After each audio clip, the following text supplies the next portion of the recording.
El aparato genital masculino se compone de 2 testículos donde se producen los espermatozoides, 2 conductos seminales que conectan los testículos con el pene, 2 vesículas seminales y una próstata que producen el plasma seminal.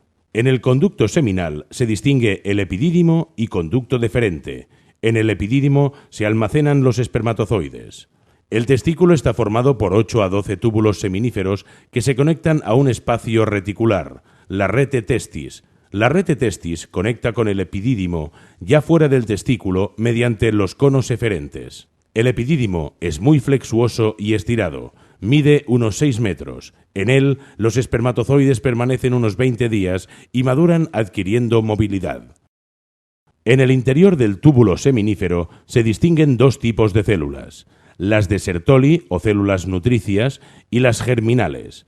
Entre estas se observan las espermatogonias en contacto con la pared del túbulo, los espermatocitos, espermátides y espermatozoides. Las células resultantes de la división meiótica contienen la mitad de cromosomas, es decir, de 46 cromosomas de la espermatogonia pasa a 23 del espermatozoide.